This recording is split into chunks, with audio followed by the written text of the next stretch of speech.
अस्सलाम वालेकुम नाज़रीन, मैं अब्दुल वहाब, आप देख रहे हैं एडीएन न्यूज़ और आज हम दोबारा से आपकी खिदमत में हाज़िर हैं। हमारे मुख्तलिफ प्रोग्राम्स आप देखते रहते हैं जिसमें एजुकेशनल पॉइंट ऑफ व्यू से हम बात करते हैं। आज हमारा जो टॉपिक है, जो आज हम जिस टॉपिक पर बात करेंगे और बहुत इम्पोर्टेंट टॉपिक है, मैं आप लोगों से इल्तमास करता हूँ, मुल्तमिस हूँ कि आप लोग इस टॉपिक को ज़रूर सुनिएगा, शेयर कीजिएगा और एडीएन चैनल को सब्सक्राइब कीजिए और इसको लाइक कीजिए और शेयर कीजिए ताकि मुस्तफ़ीद गुफ्तगू आप तक और आपसे दूसरों लोगों तक पहुंचती रहे। बहुत शुक्रिया आपका। आज हमारे जो टॉपिक है उससे पहले मैं ये आपको बताता चलूँ कि आज हमारी मेहमान शख्सियत कौन है। मेहमान शख्सियत का ताल्लुक़ जिस शहर से है वो शहर आप बहुत अच्छी तरह जानते हैं और जिस टॉपिक का ताल्लुक़ होगा वो भी टॉपिक उसी शहर से मुंसलिक होगा। और मैं बात करता चलूँ पाकिस्तान का एक बहुत प्यारा शहर जिसका नाम है शहर इकबाल, सियालकोट। सियालकोट की एक ऐसी मरूफ शख्सियत, एक ऐसी इल्मी और अदबी शख्सियत जिनका नाम किसी तारुफ का मोहताज नहीं, फिर भी मैं उनका मुझसे तारुफ करवाता चलूँ। और sir doctor professor Yasir Zeeshan Azimi, जो कि गवर्नमेंट इस्लामिक कॉलेज के अंदर प्रोफेसर हैं और वहाँ पर अपनी तदरीसी खिदमात सर अंजाम दे रहे हैं और अपने शोबा उर्दू से उनका ताल्लुक़ है और शोबा उर्दू में उनका जो मलका हासिल है उनको, और 8 कुतुब वो माशाल्लाह लिख चुके हैं और कुछ मज़ीद कुतुब उनकी जो इस वक्त है वो तहरीर के मराहल से गुज़र रही हैं। और मैं उनका बहुत मशकूर हूँ कि वो इतनी मसरूफ़ियत में से उन्होंने वक्त निकाला और हमारे इस प्रोग्राम को चार चांद लगाने के लिए वो आज यहाँ पर आए।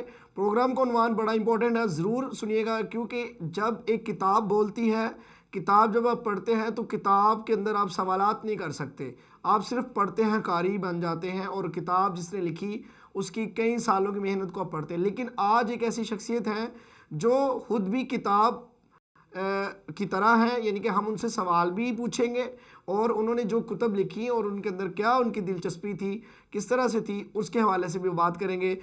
आप सबकी भरपूर दुआओं में sir Yasir Zeeshan. Sir welcome ji, बहुत शुक्रिया। सर बड़ा अच्छा लग रहा है, बड़ी खुशी हुई माशाल्लाह आप आए और आज स्टूडियो में टाइम दिया आपने। आपको कैसा फील हो रहा है? ये बड़ी इज़्ज़त अफजाई है जी आपकी, आपने मुझे मौका दिया लोगों से मुहातिब होने का, उनसे बातचीत करने का। ये यकीनन जो है मैं आपकी इस कोशिश को भी सराहता हूँ कि आप लोगों को घर बैठे उन तक जो है वो किसी न किसी ज़रिए से मालूमात पहुँचाते हैं। और मैं तो तालिब इल्म हूँ, आप जिन लोगों को तलाश करके ढूंढ के ले आते हैं और घर बैठे लोगों को उन तक मालूमात पहुँच जाती हैं, ये बड़ा आपका अच्छा काम है और काबिल कदर है ये।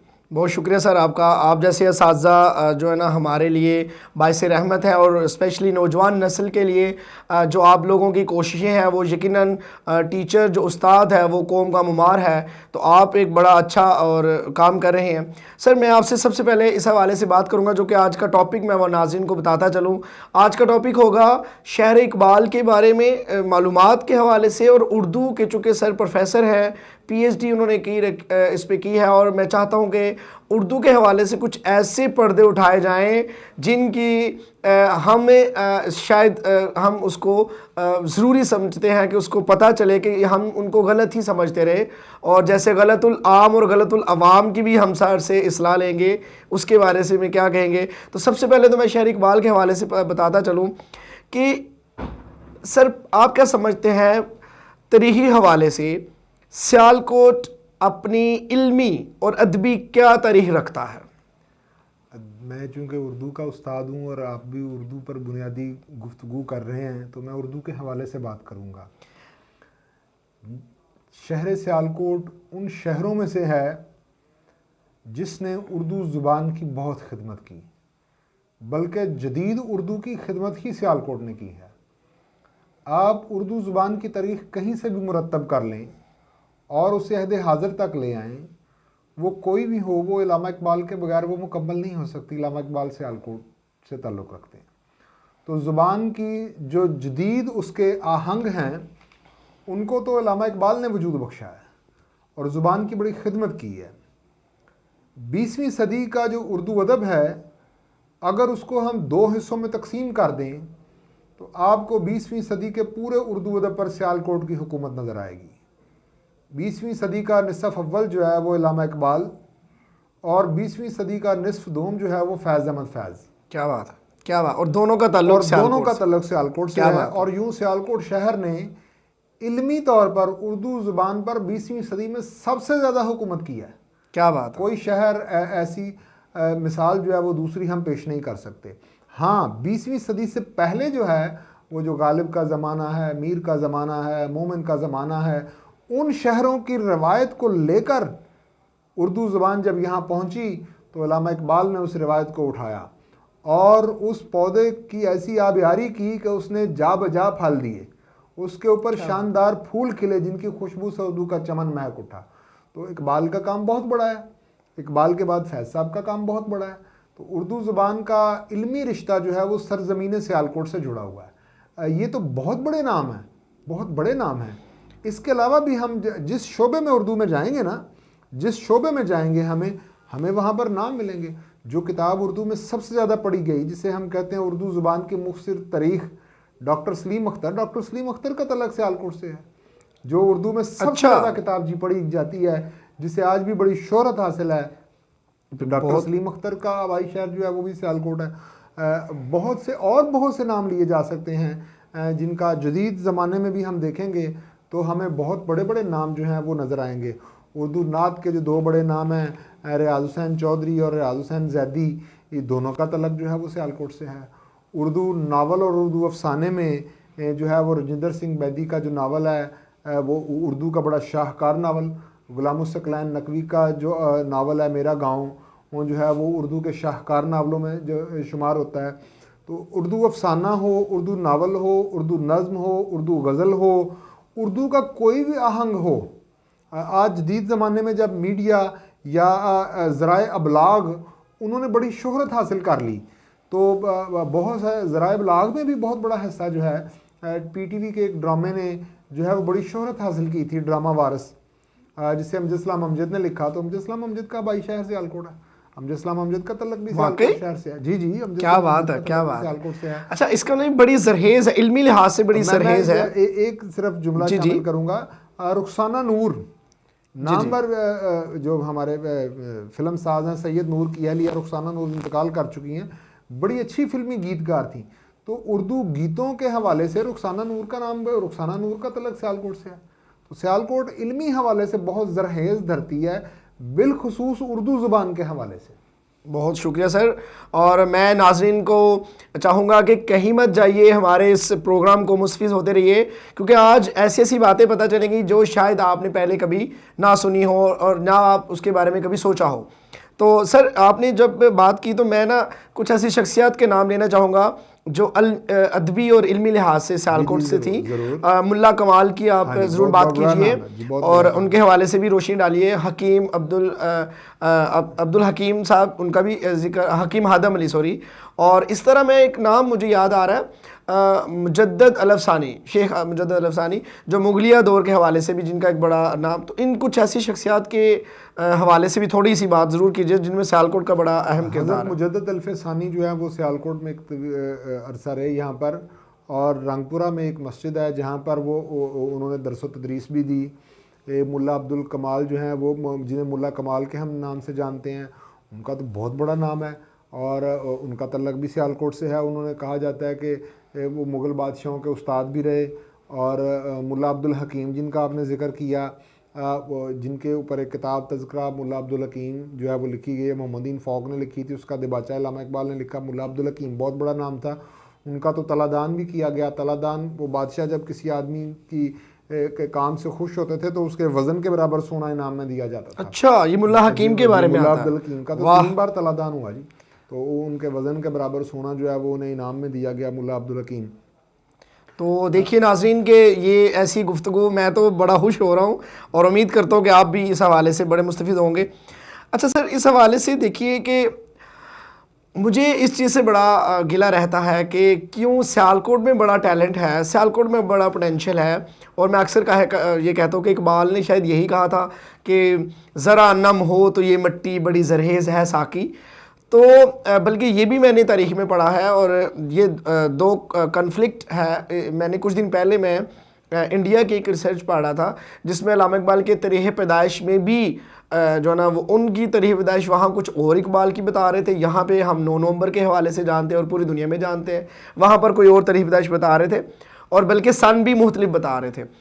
तो एक तो वो उसको क्लियर कीजिए। दूसरा ये बताइए कि जो भी अच्छी शख्सियात होती हैं, जो भी पोटेंशियल होता है, जो भी टैलेंट होता है, वो सियालकोट को क्यों लीव कर जाता है? यहाँ पर काम करने की ज़रूरत नहीं है क्या? यहाँ पर हम लोग उस लेवल को, उस तनावर दरख्त की छाँव में बैठ सके, वो यहाँ से कूच कर जाते हैं, फिर उनका नाम इकबाल लाहौरी हो जाता है, उनका नाम फिर दूसरे शहरों से मंसूब हो जाता है। अच्छा, इस पर क्या फरमाएंगे आप? क्या गुफ्तगू इस पर? मैं आपकी गुफ्तगू के दो हिस्से हैं। एक तो हिस्सा आपने ये कहा जी कि जो लोग जो बड़े हो जाते हैं तो वो यहाँ से चले क्यों जाते हैं, ठीक है।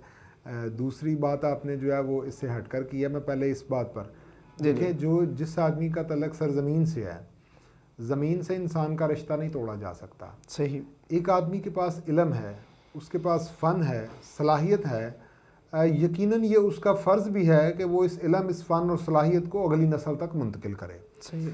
जब एक जगह से उसका काम मुकम्मल हो गया तो उसको दूसरी जगह यकीनन वो काम आगे बढ़ाना चाहिए, वो शमा उसको रोशन रखनी चाहिए। सियालकोट चूँकि आबादी के लिहाज से दीगर शहरों के मुकाबले में एक छोटा शहर है और यहाँ पर इल्मी मौक़े जो हैं वो कम हैं। नतीजे में ऐसी तमाम बड़ी शख्सियात जो हैं, मैं ये समझता हूँ कि ये उनकी मेहरबानी है कि उन्होंने अपने इल्म को अगली नस्ल तक मुंतकिल किया है। अगरचे अल्लामा इकबाल लाहौर चले गए, वो कोई आदमी लाहौर चला जाए, कराची चला जाए, किसी और दुनिया के हिस्से में चला जाए, लेकिन वो उस पौधे का फल जाएगा, पौधा यहीं लगा हुआ है। क्या बात? पौधा जो है वो यहीं पर है और पौधे का काम है कि वो अपना फल जो है वो अगली नस्ल को जो है वो देता रहे। दूसरी बात आपने की थी अल्लामा की तारीख़ पैदाइश के हवाले से, इसमें दो बातें हैं। पहली बात यह है कि अल्लामा इकबाल की पैदाइश जो है वो 1870 की है। ये वो ज़माना है जब यहाँ पर नया नया जो है वो म्यूनसिपल का निज़ाम आया था। उससे पहले तारीख़ पैदाइश का अंदराज होता नहीं था। तो चूँकि और किसी को ये पता भी नहीं था कि ये बच्चा बड़ा होकर जो है वो अल्लामा इकबाल बन जाएगा। उस वक्त तो एक घर में एक बच्चा पैदा हुआ है।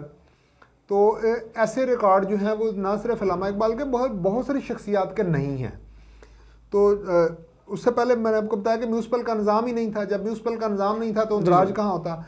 घरों में चीज़ों को याद रखने का तरीका ये था जी कि वो फ़लाँ बच्चा वो जब पैदा हुआ था तो बारिश हो रही थी, फ़लाँ मौसम था, फ़लाँ इवेंट हुआ था, फ़लाँ मौका था। ऐसा कोई रिवाज नहीं था। इसलिए किसी के भी दुरुस्त माहज़ तक अगर उसका दस्तयाब नहीं है तो ये उस ज़माने का एक रिवाज था, इस वजह से वो दस्तयाब नहीं है। रिवाज ये था कि अंदराज नहीं था। सही। दूसरा, इस पर हुकूमत पाकिस्तान ने 1977 में एक कमेटी बनाई थी। उस कमेटी ने अल्लामा की दस्तयाब तवारीख़ पैदाइश को जितनी भी जहाँ जहाँ मौजूद हैं उनका गहरी नज़र से जायज़ा लिया और उन दस्तयाब तवारीख़ पैदाइश के बाद कमेटी इस नतीजे पर पहुँची कि अल्लामा ने ख़ुद जो अपनी तारीख़ पैदाइश लिखी है, जो उनका जो PhD का मकाला था development of metaphysics in Persia, उस मकाले के आगाज़ में उन्होंने अपने तारुफ़ के तौर में जो अपनी तारीख़ पैदाइश लिखी है वो 9 नवंबर 1877 ही बनती है। वो इस्लामी थी और इस्लामी तारीख़ को जब हिजरी तारीख़ से ईस्वी में तब्दील किया गया तो वो 9 नवंबर को ही जो है वो दुरुस्त माना गया है। अल्लामा की ज़िंदगी में भी एक 9 नवंबर जो है वो हुआ था जब उनका यौम पैदाइश जो है बनाया गया।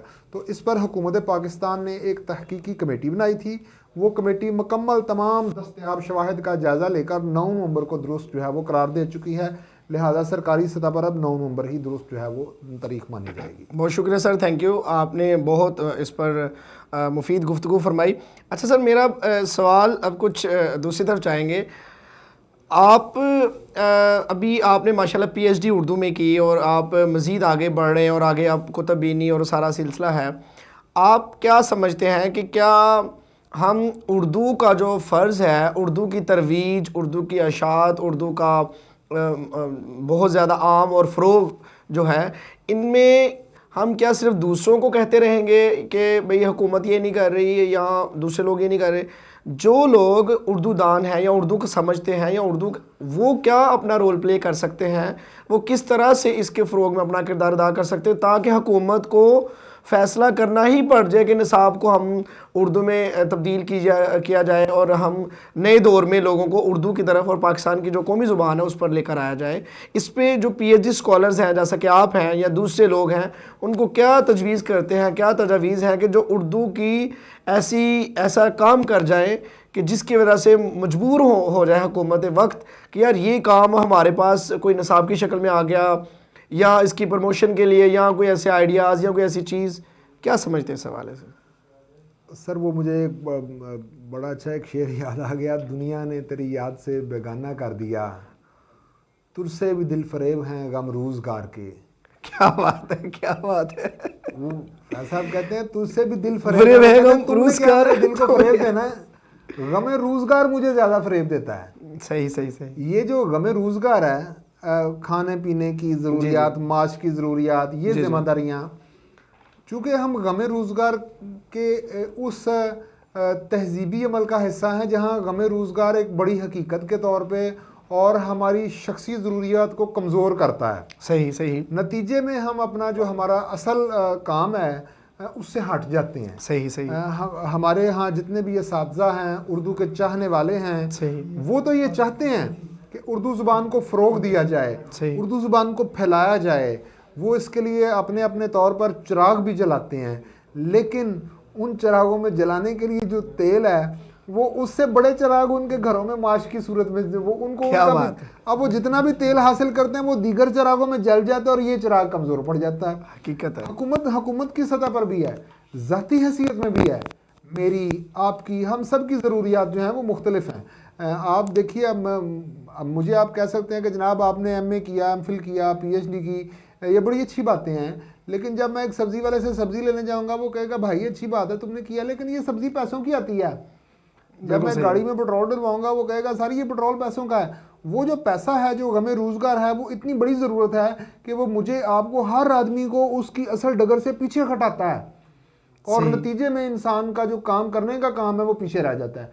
गमे रोज़गार में वो उलझा हुआ है और ये एक सेहतमंद माशरे में हो सकता है कि जहाँ पर ज़ुबान या दीगर अवामिल को जो है वो ऐसे अवामिल को जिनसे तहजीबी तरक्की हो, इस वक्त हम माशी तरक्की की बजाय माशी तनज़ुली का शिकार हैं। तो माशी तौर पर कमज़ोर माशरा कभी भी तहजीब को आगे नहीं बढ़ा सकता। बहुत ज़ुबान जो है वो तहजीब का हिस्सा है। वो उर्दू के लिखने वाले हों, उर्दू के पढ़ने वाले हों, वो कोई से भी लोग हों, वो उस तहजीबी अमल को कैसे आगे बढ़ाएंगे जबकि वो माशी अमल में कमज़ोर हैं और उस माशी अमल की तलाश में, उसकी जुस्तजू में हर रोज़ जो है वो भाग रहे हैं। इसीलिए तो वो मतलब बड़ी शानदार बात है ना कि दुनिया ने तेरी याद से बेगाना कर दिया, उससे भी दिल फरेब हैं गम रोज़गार के।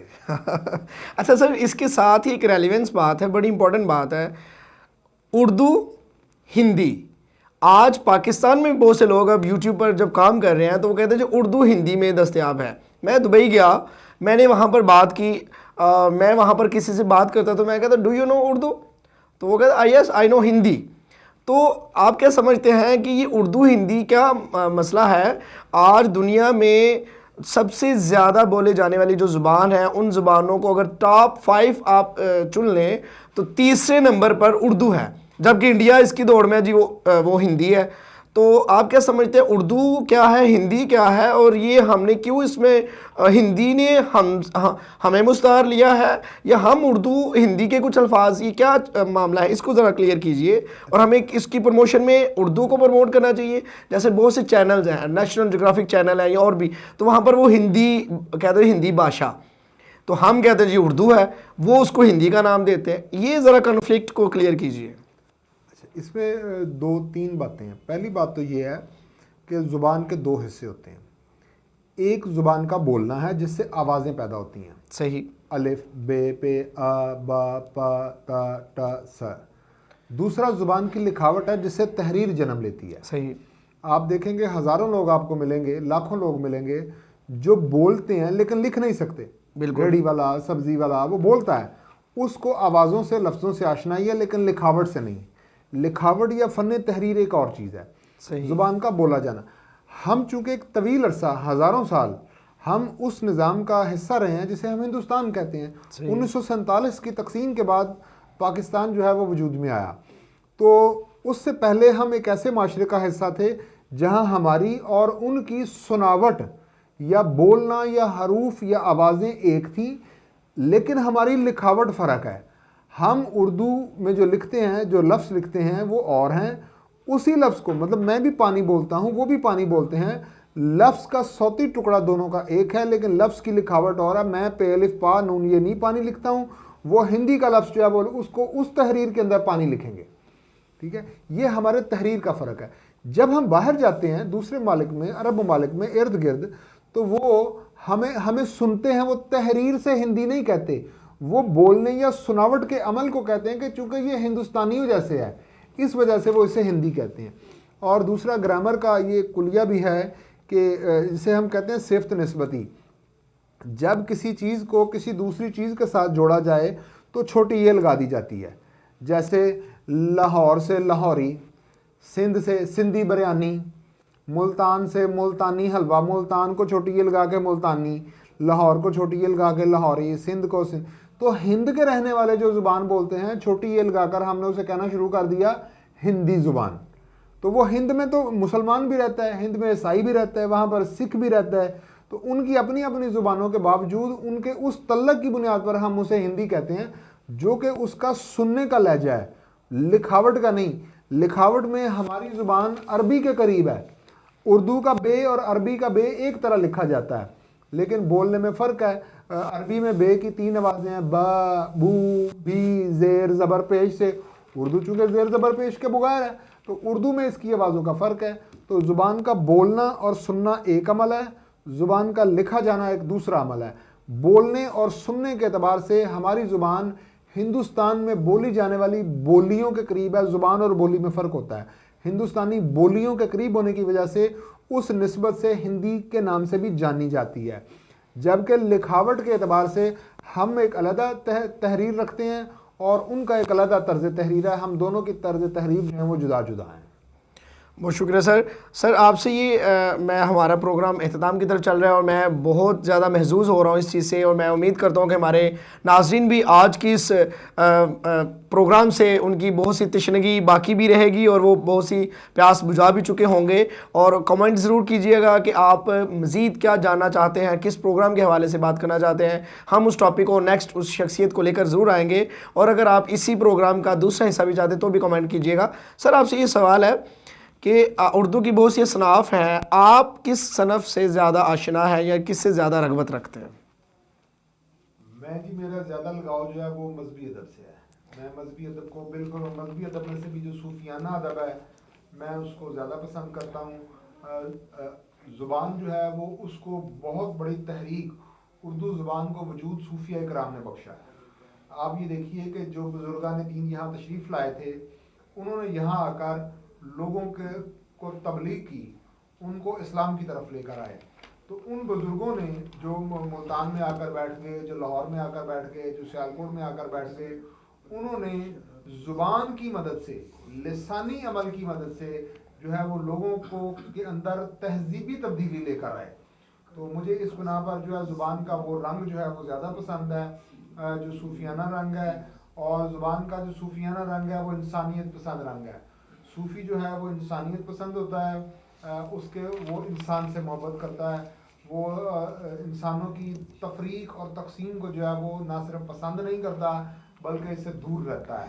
तो उर्दू ज़ुबान में ये खूबी भी है कि ये उस तफरीक और तकसीम के अमल से बाहर एक ज़ुबान है। जी सर, प्रोग्राम का आखिरी सवाल और आखिरी पैगाम, और उस सवाल के जवाब में आपका पैगाम होगा, और वो ये है कि आप जो लोग एमए उर्दू में करना चाह रहे हैं या वो उर्दू को बीए में बीएस में एक सब्जेक्ट के तौर पर लेते हैं, आप उन लोगों को 2-3 चंद तजावीज़ ज़रूर दीजिए कि आप एमए उर्दू करने जा रहे हैं तो मज़ामीन का इंतखाब कैसे कीजिएगा, और किन किन मज़ामीन को आप ज़्यादा आसानी के साथ या आप जैसे समझते हैं कोई बेहतर तजवीज़ उनको पेश कीजिए। उर्दू पढ़ने लिखने वाले चाहे वो जामियाती सतह पर पढ़े, जैसे एमए या बीएस में या स्कूल कॉलेज में किसी भी जगह पर, मैं उनको ये कहूँगा कि उर्दू को पढ़िए, निसाबी कुतब को नहीं पढ़िए। निसाबी कुतब उर्दू का एक बहुत छोटा हिस्सा है। उर्दू तो वो है जो अल्लामा इकबाल ने लिखी है, उर्दू तो वो है जो गालिब ने लिखी है, जो मीर तकी मीर ने लिखी है। ये एक दिलचस्प सवाल होगा, एक दिलचस्प बात होगी कि अल्लामा इकबाल ने हमें उर्दू नहीं किया, लेकिन उनको पढ़े बगैर में उर्दू नहीं होता। क्या बात है। गालिब ने हमें उर्दू नहीं किया, लेकिन गालिब को पढ़े बगैर में उर्दू नहीं हो सकता। क्या बात है, क्या बात उन है। लोगों ने जुबान की खिदमत की है। हम जो बतौर तालिब इल्म पढ़ते हैं वो सिर्फ दरसी कुतब पढ़ते हैं, और दरसी कुतब पढ़ने से हम उर्दू के जैसे आपके सामने एक बहुत बड़ी ट्रे सजी हुई है जिसमें हजारों फाल हैं, आप सिर्फ एक फाल को चाख रहे हैं और बाकी सारे इसी तरह पड़े हुए हैं। तो दरसी कुतब उस उर्दू के एक बड़े जहीरे का एक टुकड़ा है, उससे बाहर निकलकर हमें उर्दू की दीगर किताबें जो हैं वो उनको पढ़ने की ज़रूरत है। अपने ज़ौक़ के मुताबिक, आपको नावल पसंद है नावल पढ़िए, आपको अफसाना पसंद है अफसाना पढ़िए, शायरी पसंद है शायरी पढ़िए, मजहबी कुतब पसंद है मजहबी कुतब पढ़िए। मैं मजहबी कुतब के हवाले से और ज़ुबान के रिश्ते के हवाले से बात करूँगा।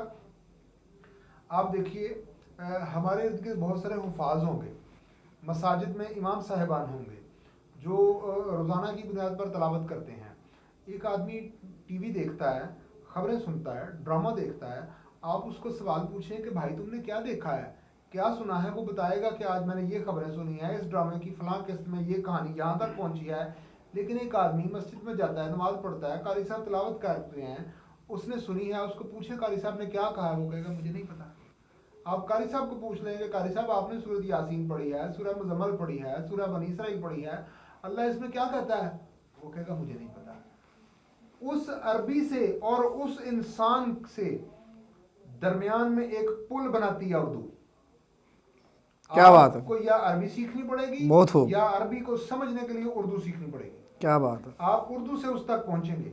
आज आपको नमाज जनाजा के मसाइल आते हैं, आज आपको जो है वो उसके बच्चे की पैदाइश पर अकीके के, शादी के, रस्म रवाज के, नमाज के, ये सारे मसाइल आपने अरबी में नहीं सीखे। अरबी वहाँ है, आप यहाँ हैं, दरमियान में उर्दू ने एक पुल का किरदार अदा किया और आपको यहाँ से वहाँ तक लेकर गई है। उर्दू आपकी बहुत बड़ी ज़रूरत है। इसी ये मिसाल मैंने इसलिए दिया है कि इसी चीज़ को ज़िंदगी के तमाम शोबों में समझिए। ज़िंदगी के तमाम, मैं सिर्फ मज़हब की बात नहीं कर रहा, वो एग्जाम्पल चूँकि हमारे सामने है। हमने जिस शोबे में आगे बढ़ना है, मुझे कंप्यूटर में आगे बढ़ना है तो मुझे अपने और कंप्यूटर के दरमियान उर्दू को लेके आना पड़ेगा। जब तक मैं उसको लेकर नहीं आऊँगा, मुझे मेडिसिन में आगे बढ़ना है, मुझे अपने और मेडिसिन के दरमियान उर्दू का एक पुल बनाना पड़ेगा। यही वजह है कि हमारे यहाँ लाखों की तादाद में एमएससी फिजिक्स हैं, एमएससी केमिस्ट्री हैं, एमएससी बायोलॉजी हैं, एमएससी कंप्यूटर साइंस हैं, लेकिन उस पुल के ना होने की वजह से हमने फिजिक्स के लिए कुछ नहीं किया, हमने केमिस्ट्री के लिए कुछ नहीं किया, हमने बायोलॉजी के लिए कुछ नहीं किया, हमने कंप्यूटर साइंस के लिए कुछ नहीं किया, क्योंकि हमारे और उस इल्म के दरमियान एक पुल जो है वो कम है।